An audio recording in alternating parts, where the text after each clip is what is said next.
3 years of devotion. That is what Marcus Sterling thought he was deleting with a single tap of his finger.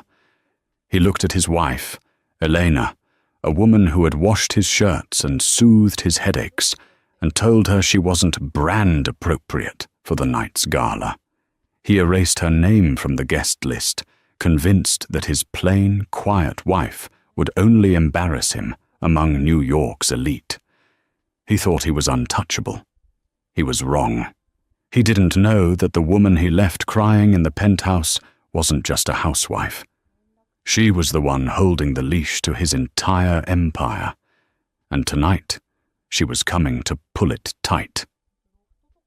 The morning sun sliced through the floor-to-ceiling windows of the penthouse atop the Steinway Tower, casting long, harsh shadows across the Italian marble floor.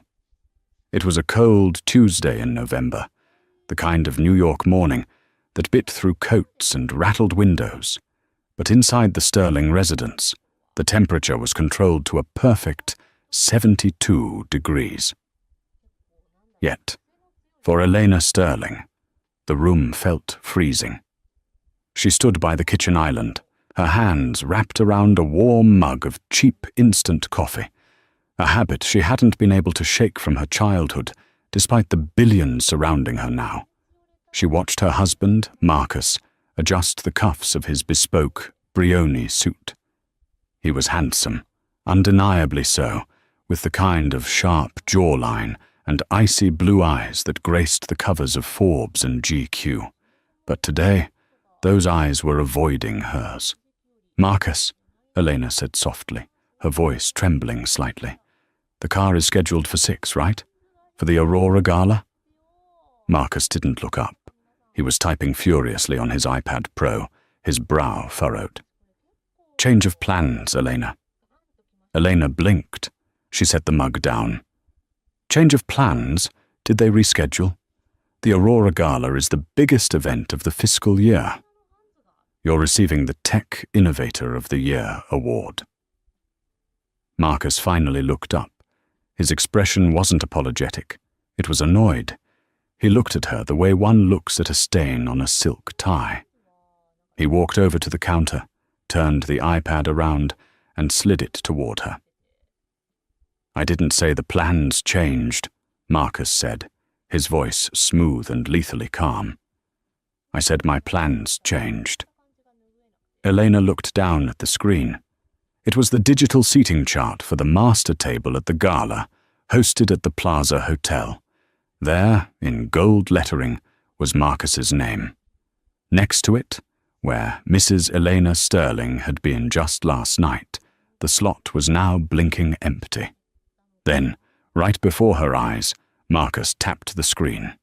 He typed in a new name, Chloe de Winter. The air left Elena's lungs.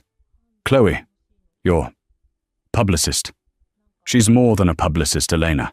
She's a vital part of the brand," Marcus said, taking the iPad back and slipping it into his briefcase.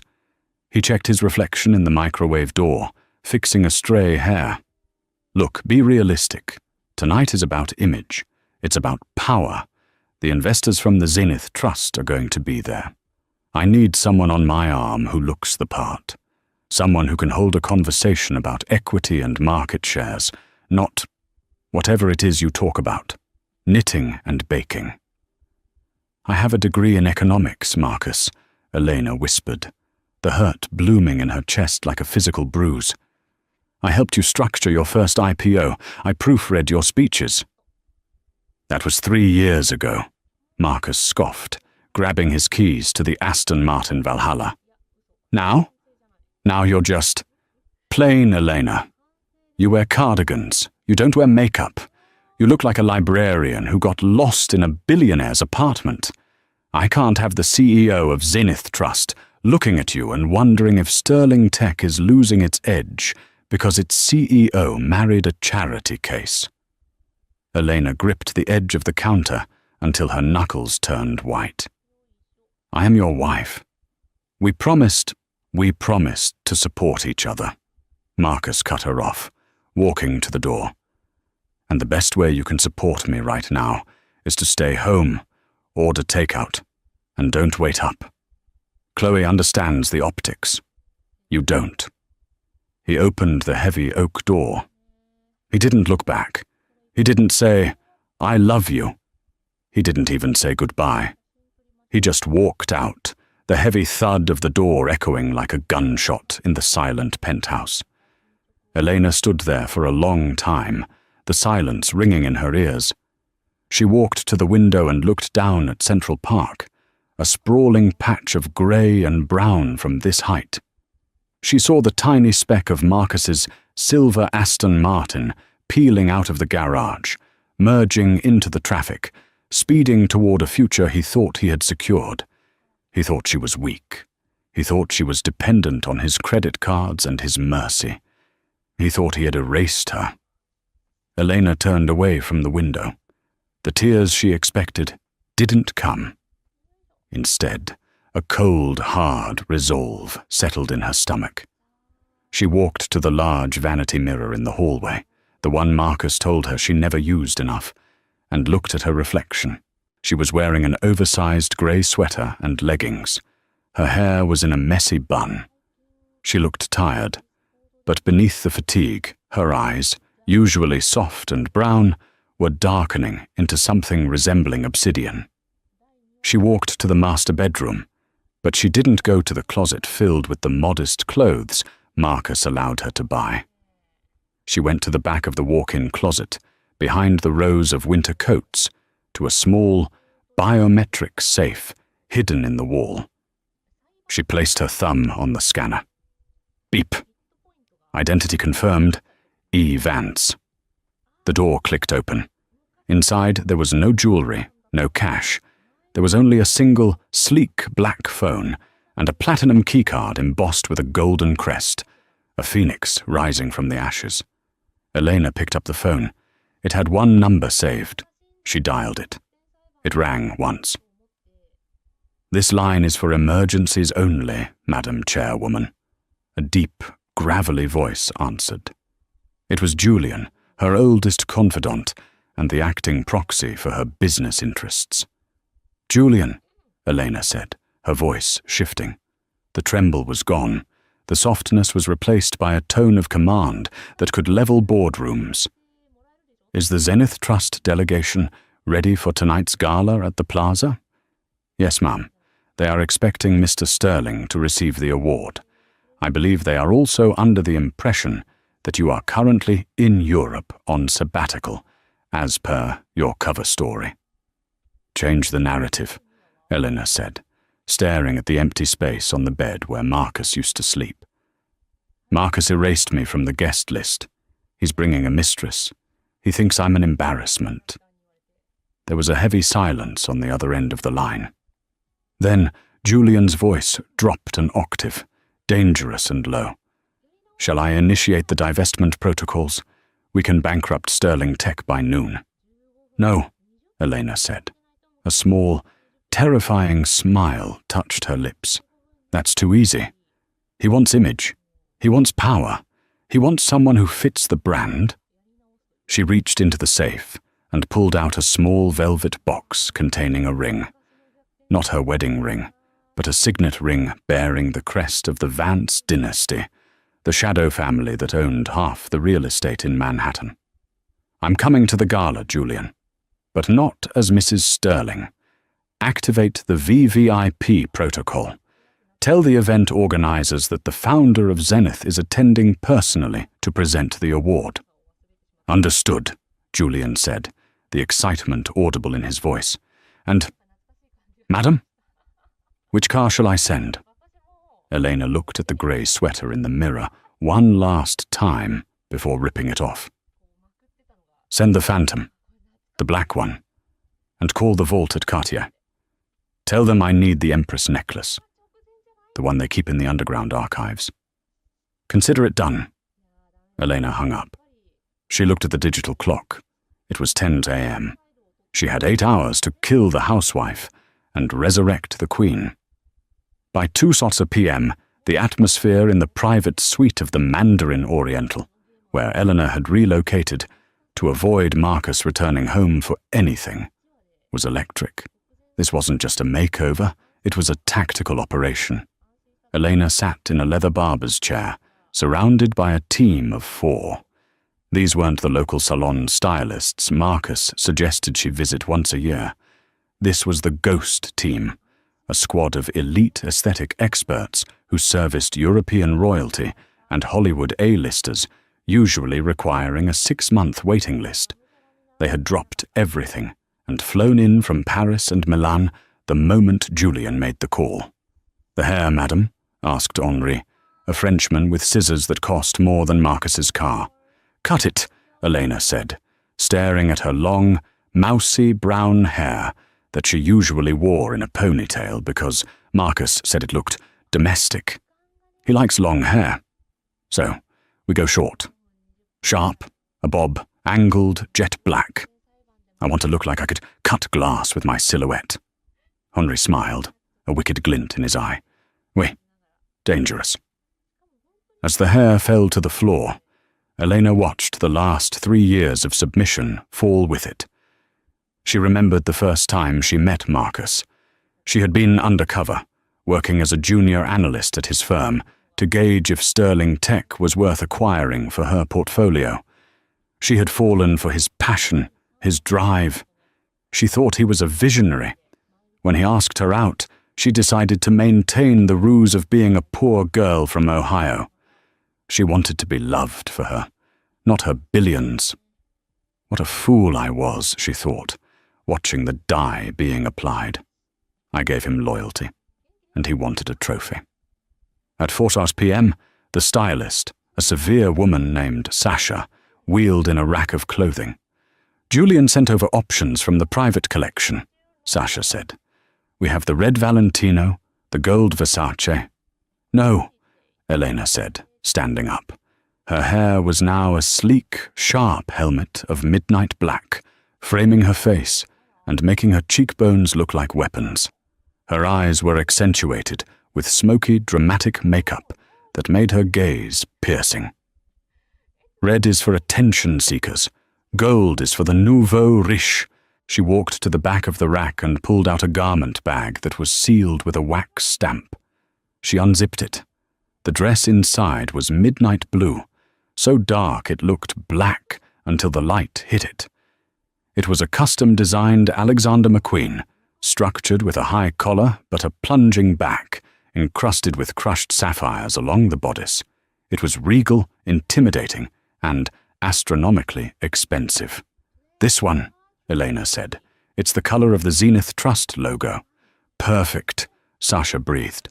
By 6:30 p.m., the transformation was complete.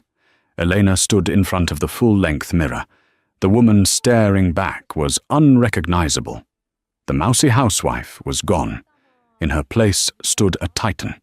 The McQueen dress hugged her figure like a second skin, projecting power and elegance. Around her neck sat the Empress necklace, a cascading river of diamonds and rare blue spinels that hadn't been seen in public since an auction at Sotheby's 5 years ago. Her phone buzzed. It was a text from Marcus. "Don't wait up. The after-party will go late. Make sure the dog is fed." Elena stared at the message. He treated her like staff. He assumed she was at home, in her pajamas, obediently waiting. She didn't reply. She handed the phone to Julian, who had just entered the suite wearing a tuxedo that fit him like armor. "The car is downstairs, madam," Julian said, bowing his head slightly. He paused, looking at her. "If I may say so, Mr. Sterling is going to have a heart attack." "Let's hope his heart is stronger than his loyalty," Elena said, sliding her feet into 6-inch Louboutin heels, the red soles flashing like a warning signal. "We have a slight complication, however," Julian noted, as they walked toward the private elevator. "Chloe de Winter has been posting on Instagram all day. She's tagged herself as the future Mrs. Sterling and is wearing the diamond bracelet the one that went missing last month." Elena stopped. The temperature in the hallway seemed to drop 10 degrees. "The bracelet my grandmother left me?" "The very same. It appears Marcus gave it to her as a pre-gala gift. Elena's hand went to her bare wrist. That bracelet was the only thing she had left of the woman who raised her. Marcus had told her he took it to get the clasp fixed. A fury, cold and white-hot, surged through her veins. It wasn't just about the gala anymore. It wasn't just about the disrespect. It was theft. It was desecration. "Good," Elena said, her voice terrifyingly calm. "She can wear it. It will make it easier to identify the thief when the police arrive." "Police?" Julian asked, raising an eyebrow as he pressed the button for the lobby. "Oh, Julian," Elena smiled, and it was the smile of a predator spotting wounded prey. "We aren't just crashing a party. We are executing a hostile takeover, and I want the world to see every second of it." The elevator doors pinged open. The lobby of the Mandarin Oriental was bustling, but as Elena stepped out, silence rippled through the room. Guests stopped mid-sentence. Concierges froze. She radiated an aura of absolute authority. Outside, the custom Rolls-Royce Phantom extended wheelbase, jet black with tinted windows, idled at the curb. The chauffeur opened the door. Elena slid into the back seat. She looked out at the city lights of New York, blurring in the rain. "To the plaza," she commanded. "And tell the driver to pull up to the red carpet right after Marcus. I want to be the shadow he can't shake." The Plaza Hotel was a fortress of light and noise. Flashbulbs popped like strobe lights, illuminating the damp pavement of Fifth Avenue. A sea of paparazzi, reporters, and fans pressed against the velvet ropes, screaming the names of tech moguls, fashion icons, and politicians.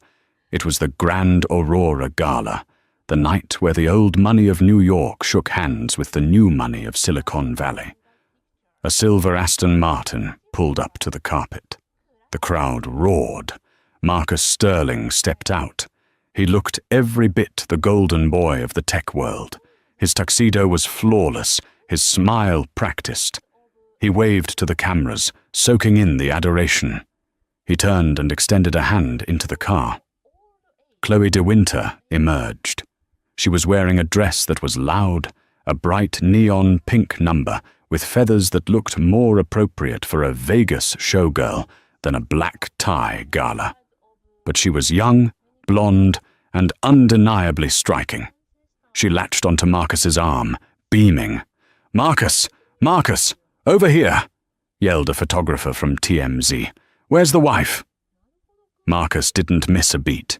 He guided Chloe toward the reporter, flashing a charming, regretful smile. "Elena is under the weather tonight, unfortunately. A terrible migraine. But Chloe, my lead brand strategist, graciously stepped in to ensure Sterling Tech is represented." "You look stunning, Chloe," another reporter shouted. "Is that a vintage diamond bracelet?" Chloe held up her wrist, flashing Eleanor's grandmother's heirloom. "Oh, this? It was a gift from Marcus. He has such incredible taste." Marcus smiled tightly, patting her hand. "Come now. We don't want to keep the donors waiting." He felt a surge of pride. This was what he wanted. A woman who shined. A woman who the cameras loved. Elena would have been cowering behind him, clutching her purse, looking like she wanted to disappear. Chloe commanded attention. As they walked up the red carpet, Marcus leaned in. "You're doing great. Just remember, when we get inside, we need to find the Zenith Trust table. I need to schmooze the chairman. No one has seen him in years, but rumor has it he's here tonight." "Don't worry, baby," Chloe giggled. "I'll charm him." They reached the top of the stairs, posing for the main press line. The flashbulbs were blinding. Marcus felt like the king of the world. And then the atmosphere shifted. It started as a murmur at the back of the press line. Then the shouting stopped. The frantic clicking of cameras ceased, replaced by a confused, awed silence. Even the security guard straightened up. Marcus frowned. What's going on? Why did they stop taking pictures? He turned around to look back at the street. A massive vehicle had just pulled up. It wasn't a sports car. It was a Rolls-Royce Phantom, but it bore no license plate, only a diplomatic flag on the fender with a crest Marcus didn't recognize. A golden phoenix. The rear door opened. A man in a tuxedo, Julian, stepped out, but he didn't wave. He stood by the door with the posture of a royal guardsman and extended a hand. A leg emerged, then the dress, then the woman. A collective gasp went through the crowd.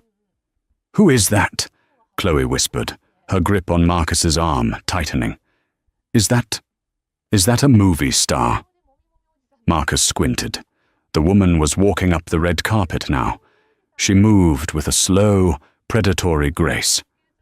The photographers, realizing they were missing the shot of the century, suddenly erupted into a frenzy, 10 times louder than they had for Marcus.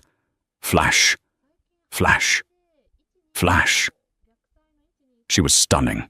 The midnight blue dress seemed to absorb the light. The haircut was sharp, modern, aggressive. The necklace she wore looked like it cost more than Marcus's entire company. She walked alone. She didn't smile. She looked straight ahead, her eyes locked on the entrance of the plaza. Marcus felt a strange, cold prickle on the back of his neck. There was something familiar about her walk, the way she held her head, but he couldn't place it. She looked like royalty. As she ascended the stairs, she passed right by Marcus and Chloe. She didn't stop. She didn't look at them. But as she passed, the scent of her perfume hit him. It was Jasmine Rouge by Tom Ford. It was the perfume he had bought for Elena on their first anniversary. The one he told her was too expensive to wear every day. Marcus froze. He spun around, staring at the back of the woman's head. "Elena," he whispered, the name catching in his throat. But it was impossible. Elena was at home, crying over instant coffee. This woman was a goddess.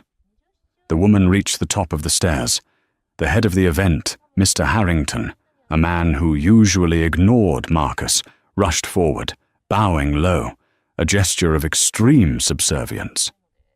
"Madam Chairwoman," Harrington said, his voice trembling but amplified by the nearby microphones. "We didn't know you would be gracing us with your presence personally.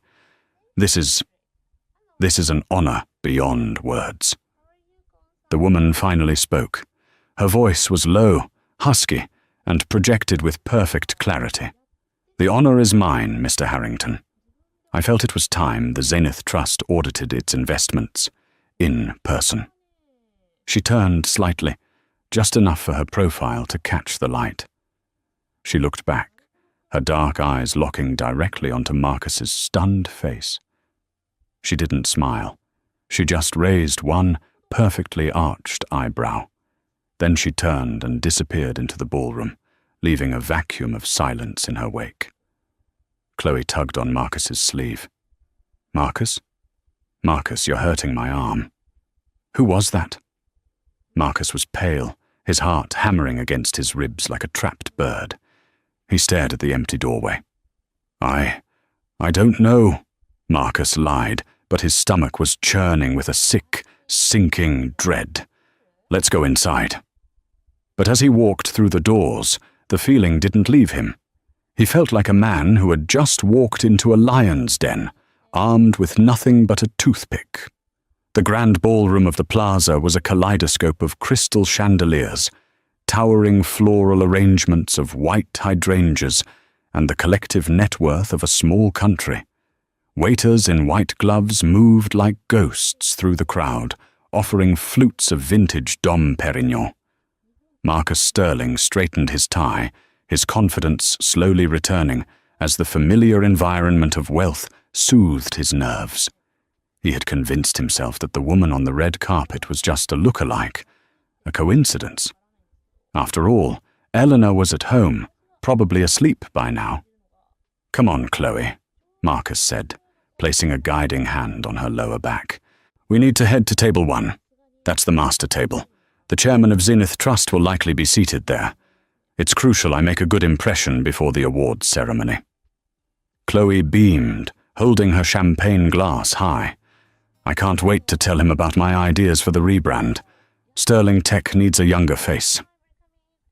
They navigated through the crowd, Marcus nodding to competitors and partners. He walked with the stride of a man who owned the room. He approached the raised platform near the stage where table 1 was situated, the prime spot overlooking the entire hall. He stepped up to the table, scanning the gold-embossed place cards. Senator Davis, Lady Covington, Mr. J. Vance. He circled the table. Madam Chairwoman. He paused. The card for the mysterious woman was right next to the empty seat reserved for the chairman, but he couldn't find his name. That's weird, Chloe said, frowning. Marcus, your name isn't here. Marcus felt a flush of irritation. It must be an error. The event planners are incompetent. He flagged down a passing maitre d'. Excuse me, I'm Marcus Sterling. I'm receiving the Innovator of the Year award tonight. There seems to be a mistake. My placard isn't at table 1. The maitre d', a tall man with a face of stone, checked his clipboard. He didn't look flustered. He looked bored. Mr. Sterling, let me check. He ran his finger down a list. Ah, yes. There was a last-minute adjustment to the seating chart per the instruction of the Zenith board. Adjustment? Marcus snapped. Fine. Put me at table 2 then, with the Goldman Sachs reps. I'm afraid table 2 is full, sir, the maitre d' said smoothly. You and Ms. De Winter have been seated at table 46. Marcus froze. 46? It's in the rear, sir, near the service entrance. Chloe dropped her hand from his arm. The back? Marcus, I can't sit in the back. People will think we're nobody. This is ridiculous, Marcus hissed. I am the guest of honor. You are an award recipient, sir, the maitre d' corrected him, his tone dipping into condescension. The guests of honor are the board members. Please take your seats. The first course is being served. Marcus looked around. People were watching. He saw the CEO of a rival tech firm smirking at him from table 3. Swallowing his pride, Marcus grabbed Chloe's arm. Let's just go, he muttered. I'll fix this later. Once I get on stage and give my speech, none of this will matter. The walk to table 46 was a walk of shame. They passed the heavy hitters of Wall Street, the celebrities, the politicians.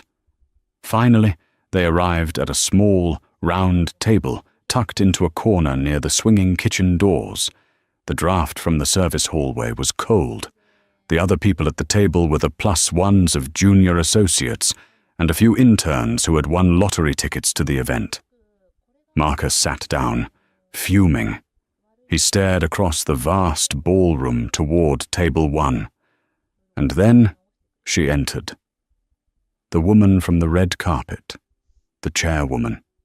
The entire room seemed to dim as the spotlight followed her. She walked through the center of the room, flanked by Julian and 2 large security guards. As she passed the tables of billionaires, men stood up. Actual billionaires stood up to bow to her. She reached table 1.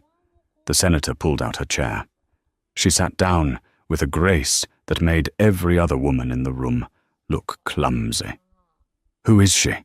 Marcus whispered to himself, squinting. From this distance, he couldn't see her face clearly, only the shimmer of the blue dress and the flash of the incredible necklace. She's the one who took our table, Chloe spat, sipping her wine aggressively. She thinks she's so special. A young intern sitting next to Marcus leaned in, his eyes wide. You don't know who that is? Marcus looked at the kid with disdain. No. Do you? That's the shadow of Wall Street, the intern whispered reverently. Nobody knows her real name, but the rumors say she controls the Vance family fortune. They own everything. Real estate, shipping, tech. They bought Zenith Trust 3 years ago. Marcus's blood ran cold. Zenith Trust owns 40% of my company, he thought. If that's the head of Zenith, and she's treating me like this... He watched as a waiter approached table 1. The chairwoman leaned back, laughing at something the senator said. The gesture, the way she tilted her head back, exposing her throat, sent a shock wave of familiarity through Marcus. It was exactly how Elena laughed when he used to tickle her. No, he told himself, gripping the tablecloth. Elena is plain. Elena is simple. This woman is a predator. But he couldn't look away. He watched as she raised a hand to signal the waiter. The waiter hurried over. She pointed across the room, directly at table 46. A moment later, a server arrived at Marcus's table with a bottle of wine. Compliments of the chairwoman, the server said, placing the bottle down. Marcus looked at the label. It wasn't the Dom Perignon everyone else was drinking. It was a bottle of generic, supermarket sparkling wine, the kind that cost $5, the same kind Elena had bought for their anniversary last year, because they were saving money for the company expansion. Marcus had yelled at her for buying trash.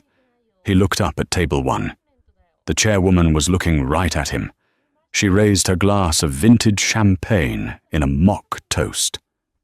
Marcus felt like he was being strangled. The message was clear. I know who you are, and I know what you did. By the time the main course, a filet mignon with truffle reduction, was cleared, Marcus had consumed 3 glasses of whiskey. He was angry, confused, and desperate to regain control. I'm going to the bar, Chloe announced, standing up. She was bored. The people at their table were ignoring her, and the humidity from the kitchen was making her hair frizzy. I need a real drink, not this swill. Go, Marcus grunted, his eyes still fixed on table 1. Chloe strutted toward the main bar, which was located near the VIP section. She wanted to be seen. She checked her reflection in a window, fluffing her feathers. She saw the chairwoman standing near the bar, speaking with a group of investors. Chloe saw an opportunity. She was bold, and she was drunk. She decided she was going to introduce herself. After all, if Marcus wouldn't schmooze the VIPs, she would. She walked up to the group, pushing her way in. Hi there, Chloe chirped, flashing her brightest smile. I'm Chloe de Winter, lead strategist for Sterling Tech. The conversation stopped. The investors looked at her with mild annoyance. The chairwoman turned slowly. Up close, the woman was terrifying. Her makeup was flawless, her eyes dark and unreadable. She towered over Chloe in her heels. Ms. de Winter, the chairwoman said. Her voice was smooth, like velvet wrapped around a dagger. I've heard so much about you. Chloe preened. Oh, really? Good things, I hope. Marcus, Mr. Sterling, says I'm the secret weapon of the company. Secret weapon, the chairwoman repeated, a dry amusement in her tone. Her eyes drifted down to Chloe's wrist. Tell me, Ms. de Winter, that is a lovely bracelet. Is it an antique? Chloe held up her wrist, showing off the diamond chain. Oh, thank you. Yes, it's very rare. My boyfriend gave it to me. He has incredible taste in jewelry. The chairwoman took a step closer. The air seemed to get thinner. He certainly does, she said softly. Though I believe he has a problem with sourcing. Excuse me, Chloe blinked. That bracelet, the chairwoman said, her voice hardening, losing all warmth. It features a unique clasp design, a double-locking mechanism shaped like a rose. It was commissioned in 1952 by a man named Arthur Vance for his wife. Chloe's smile faltered. How would you know that? Because, the chairwoman said, reaching out and gripping Chloe's wrist. Her grip was iron. Arthur Vance was my grandfather, and that bracelet was stolen from my bedroom safe 2 days ago. The circle of investors gasped. The music in the room seemed to fade away as people turned to watch. "Let go of me!" Chloe shrieked, trying to pull away. "You're crazy!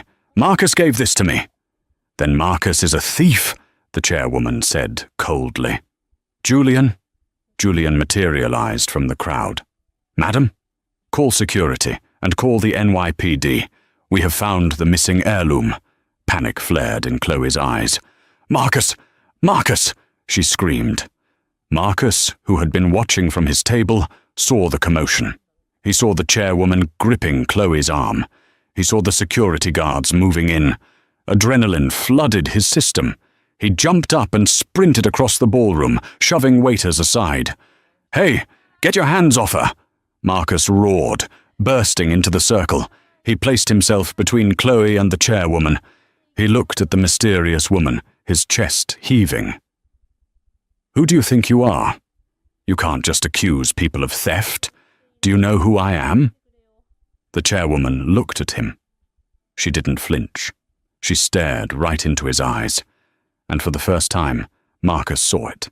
Beneath the smoky makeup, beneath the sharp haircut, beneath the cold fury, he saw the brown eyes he had woken up to for 3 years. The world stopped spinning. The noise of the gala faded into a buzz. Marcus stared. His mouth opened, but no sound came out. "Elena," he whispered. It was a sound of pure disbelief. The chairwoman didn't deny it. She didn't confirm it. She just leaned in close, so only he could hear. "You wanted someone who fit the brand, Marcus," she whispered. Her breath smelled of mint, not the coffee she used to drink. "You wanted someone powerful. Someone who wouldn't embarrass you." She released Chloe's wrist with a shove. "Well," Elena said, stepping back and spreading her arms, the diamonds on her neck catching the light like fire. "Here I am." Marcus staggered back as if he'd been punched. But you're... The knitting, the coupons, you washed my socks." "I washed your socks because I loved you," Elena said, her voice rising now, carrying across the silent room. "I hid my name because I wanted to be sure you loved me, not the Vance fortune." She looked at Chloe, who was trembling and clutching the bracelet. Then she looked back at Marcus. "I got my answer this morning," Elena said. "You didn't want a wife, Marcus. You wanted an accessory, and you made the mistake of trying to trade a diamond for a rhinestone." She snapped her fingers. 2 large security guards stepped forward. "Retrieve my property," she commanded, pointing at the bracelet. "No!" Chloe cried as the guards approached. "Marcus, do something!" Marcus was paralyzed. He looked at his wife, this stranger, this queen, and then at the woman he had brought to replace her. The reality of what he had done, of who he had betrayed, was crashing down on him like a collapsing building. "Elena, wait!" Marcus stammered, reaching out. "We can talk about this. Please, not here." "There is nothing to talk about," Elena said, turning her back on him. "Enjoy the awards ceremony, Mr. Sterling. I have a feeling the keynote speech is going to be illuminating." She walked away, the crowd parting for her like the Red Sea. Marcus was left standing in the center of the ballroom, the whispers of New York's elite swarming around him like wasps. The rest of the hour was a blur for Marcus. Chloe had fled to the restroom in tears after surrendering the bracelet to security. Marcus sat alone at table 46, nursing a glass of whiskey, his hand shaking. He should leave. He knew he should leave. But he couldn't. He was receiving the Tech Innovator of the Year award. It was the culmination of his career. If he left now, he would look like a coward. He told himself that business was business. Even if Eleanor was rich, even if she was this chairwoman, she couldn't deny that he built Sterling Tech. He wrote the code. He made the deals. She can't take that away from me, he thought. I am the CEO. The board loves me. The lights dimmed. The dramatic music swelled. The host, a famous news anchor, took the stage. Ladies and gentlemen, tonight we honor visionaries. But before we present the award for Innovator of the Year, we have a surprise. The majority shareholder of the Zenith Trust, the parent company that funds 70% of the innovation in this room, has decided to give the keynote address herself. Please welcome Ms. Elena Vance. The name rang out through the speakers. Elena Vance. Marcus flinched. He hadn't known her last name was Vance. She had told him it was Smith.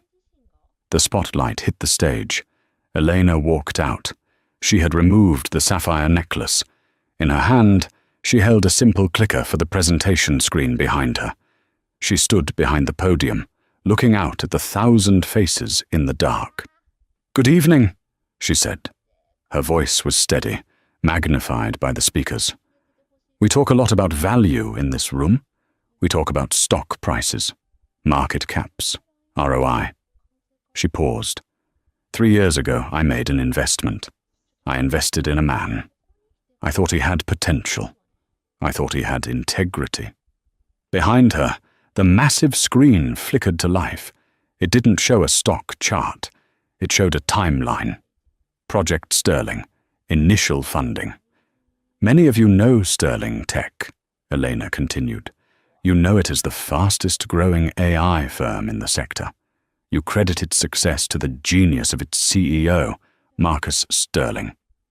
Marcus sat up straighter. See, he thought, she has to admit it. But, Elena said, genius requires capital, and when Mr. Sterling was rejected by every bank in the city 5 years ago, it was the Zenith Trust that stepped in. Specifically, it was a blind trust fund managed by me. A murmur went through the crowd. I believed in him, Elena said. I believed in him so much that I married him. I played the role of the supportive wife. I stayed in the shadows because I wanted him to shine. I wanted him to feel like a king. She looked directly at the camera that was broadcasting the event to the live stream. But kings often forget who builds their throne. The screen behind her changed. It showed a document, a morality clause within the CEO contract of Sterling Tech. Tonight, Elena said, her voice dropping to a hush that silenced the room, the CEO of Sterling Tech decided that his wife was not brand appropriate for this gala. He erased her name from the list. He brought a mistress. Gasps erupted. People turned to look for Marcus in the dark. He told me I was plain, Elena said. He told me I was an embarrassment. He told me I didn't understand optics. She smiled, and it was terrifying. So, let's talk about optics. The morality clause in the Zenith funding agreement states that any executive who brings public scandal or disrepute to the brand is subject to immediate termination without severance. Marcus stood up, knocking his chair over. No, he shouted. You can't do this. I am the chairwoman of the board, Marcus, Elena said, answering his shout from the stage. I can do whatever I want. She pressed the clicker one last time. The screen showed a new graphic. Press release. Effective immediately. Marcus Sterling removed as CEO of Sterling Tech. Interim CEO appointed, Julian Thorne. You wanted to erase me, Marcus, Elena said into the microphone. So I'm returning the favor. As of this moment, you are fired. Your company shares are frozen, pending an investigation into the misuse of company funds for personal gifts. She placed the clicker on the podium. And Marcus? She added, her voice soft but echoing like thunder. Get out of my penthouse. You're not on the guest list anymore. She walked off the stage. The room exploded into chaos. Photographers sprinted toward table 46. Marcus stood there, blinded by the flashes, surrounded by the ruins of his life. He looked for Chloe, but she was gone. He looked at the stage, but Elena was gone. He was alone. And for the first time in his life, he wasn't just poor. he was nothing. The humiliation at the plaza was absolute. But the real nightmare began when the doors of the hotel closed behind Marcus. He was standing on the sidewalk of Fifth Avenue. It was raining, a freezing November sleet that soaked through his tuxedo in seconds. The paparazzi had gotten their shots and left. The limousines were gone. Even Chloe de Winter had vanished into an Uber, ignoring his screaming calls until he saw the notification. Blocked. Marcus shivered, wiping rain from his eyes. He walked toward the valet stand where he had left the Aston Martin. He needed to get home. He needed to regroup. He would call his lawyers in the morning. Elena couldn't just fire him. He was the founder. There were bylaws. There were rights. He reached the valet, handing over his ticket with a trembling hand. "My car!" Marcus snapped, trying to retain a shred of authority. "The silver Aston Martin." The valet, a young man who looked terrified, didn't move to the key rack. He looked down at a clipboard. "Mr. Sterling?" "Yes, damn it. Get the car." "I'm sorry, sir," the valet said, his voice barely audible over the rain. "A repo team just left with it." Marcus felt the blood drain from his face. "Repo? That car is leased by the company." "Exactly, sir. We received a call from the leasing agency.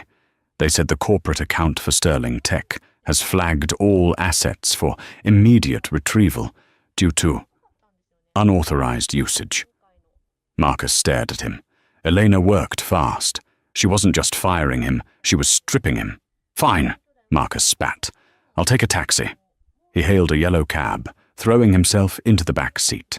Steinway Tower, 111 West 57th Street. The ride was a blur of neon lights and panic. He pulled out his phone. He had 3 banking apps. He opened the first one, Chase Private Client. Account status, frozen. Contact branch. He opened the second, Amex Centurion. Card suspended. He checked his personal savings. It was a joint account. Balance, 0.10 is yours. Transfer note, repayment for unauthorized jewelry purchase.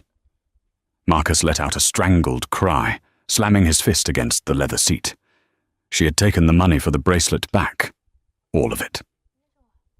The taxi pulled up to the Steinway Tower, the needle-thin skyscraper that screamed wealth. Marcus didn't have cash. He had to give the driver his Rolex watch, a Daytona worth $30,000, just to cover a $40 fare. The driver looked at him like he was insane, but took it and sped off. Marcus walked into the lobby. It was warm. It smelled of expensive lilies. Frank, the head doorman who had worked there for 10 years, stood behind the desk. Frank was a man Marcus had tipped generously every Christmas. They had discussed baseball. They were, Marcus thought, friends. "Evening, Frank," Marcus said, walking toward the elevators.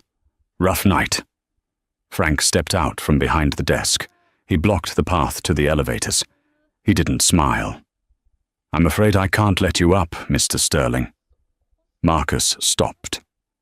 "Excuse me." "Ms. Vance has updated the building security protocols," Frank said, his face impassive. "Your biometric data has been wiped from the system. You are no longer a resident." "I live here!" Marcus shouted, his voice cracking. "My clothes are up there. My life is up there." "Your personal effects have been packed," Frank said. He pointed to a small cardboard box sitting in the corner of the lobby. It looked pathetic against the marble walls. "Ms. Vance requested that these be given to you." Marcus walked over to the box. He ripped it open. Inside there were no Italian suits, no watches, no electronics. It contained what a one pair of jeans, 2, one grey sweater, 3, a toothbrush, 4, the cheap jar of instant coffee he had mocked that morning. There was a note taped to the jar, "To help you stay awake while you look for a job." Marcus stared at the jar. The cruelty of it was precise. She hadn't just kicked him out. She had reduced him to what he was before he met her. Frank, please, Marcus pleaded, turning back to the doorman. It's freezing outside. I have nowhere to go. Just let me into the lobby to make a call. Frank looked at him. For a second, Marcus saw pity. Then, Frank remembered how Marcus had treated Eleanor, the quiet woman who always asked about Frank's kids, who brought the staff coffee on cold mornings. Miss Vance was very clear, sir, Frank said, stepping back to the door and holding it open. Trespassers will be arrested. Good night, Mr. Sterling. Marcus was pushed out into the cold. The heavy glass doors clicked shut. He saw his reflection in the glass, wet, disheveled, holding a cardboard box. He walked to a park bench a few blocks away, huddled under the small overhang of a bus stop. He sat there, shivering, clutching the jar of instant coffee. The city of New York, the city he thought he owned just 6 hours ago, roared around him. But now he wasn't a player. He was just another ghost in the rain.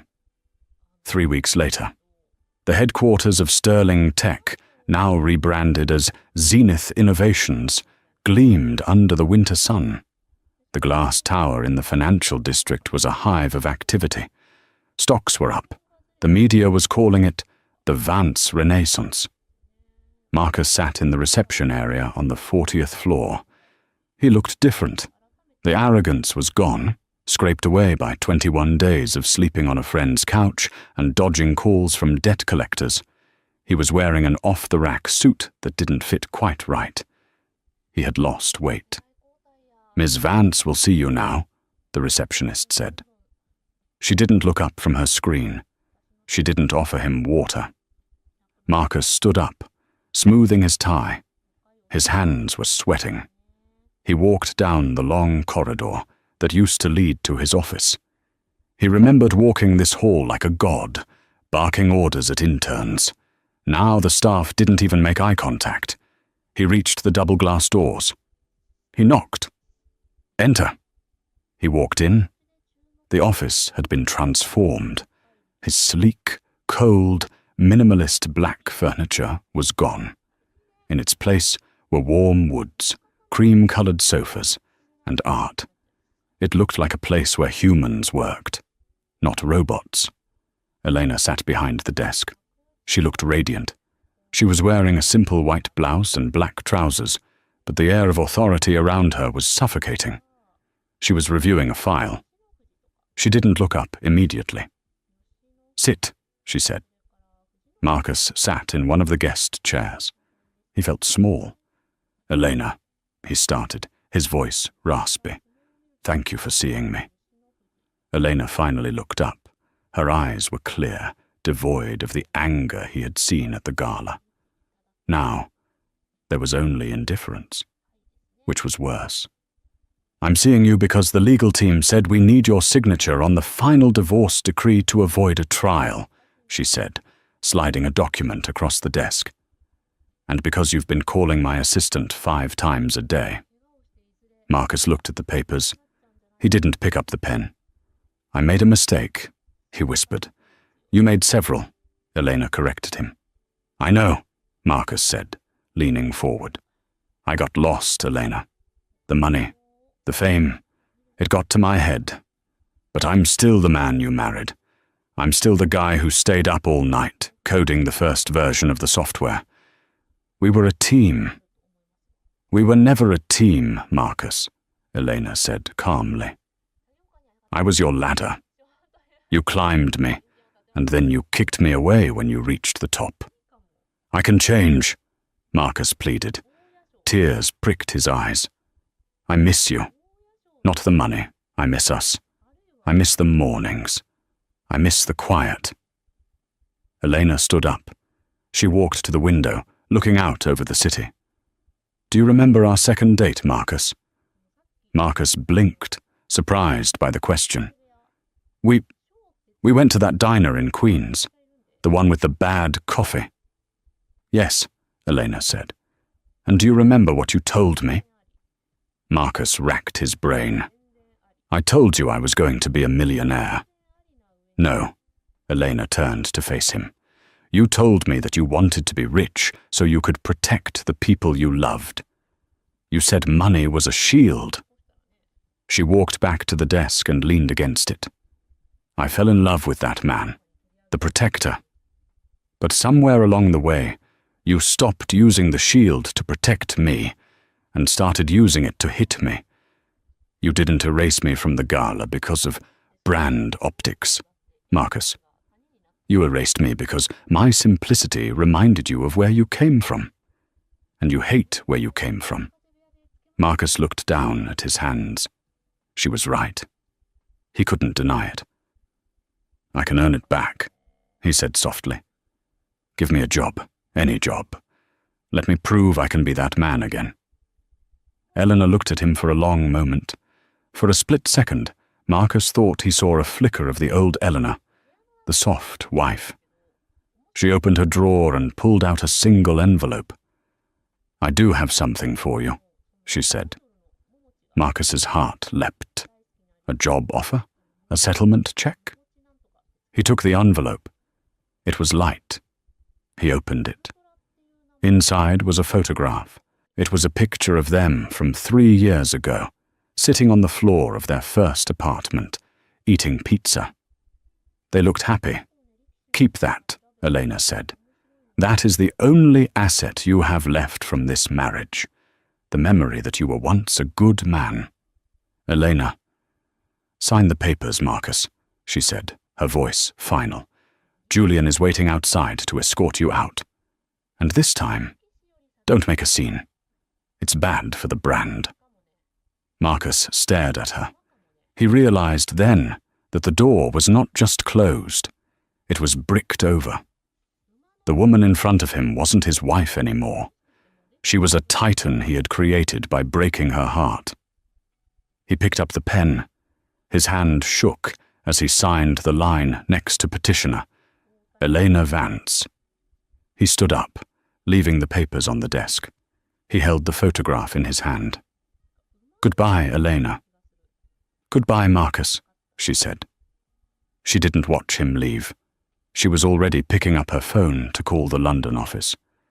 Marcus walked out of the office, past the logo he had designed, past the people he had hired. He walked out of the building and into the busy street. He looked at the photo one last time. It was a picture of a man who had everything, taken by a woman who gave him everything. He put the photo in his pocket, buttoned his cheap coat against the wind, and disappeared into the crowd, just another face in the city he used to think he owned. And that is the tragic fall of Marcus Sterling. He spent years building an empire, only to lose it in a single night because he forgot the most important rule of success: never bite the hand that feeds you, especially when that hand is wearing a wedding ring. Marcus thought power came from image, but he learned too late that real power comes from loyalty. He chased the validation of strangers and lost the devotion of a queen. What would you have done if you were Elena? Would you have given him a second chance? Or did Marcus get exactly what he deserved? Let me know in the comments below. If you enjoyed this story of karma and justice, please hit the like button. It really helps the channel grow. And don't forget to subscribe and ring the bell so you never miss a new story. We have a shocking drama coming up next week about an ungrateful son who evicts his mother, only to find out who really owns the land. You won't want to miss it. Thanks for watching.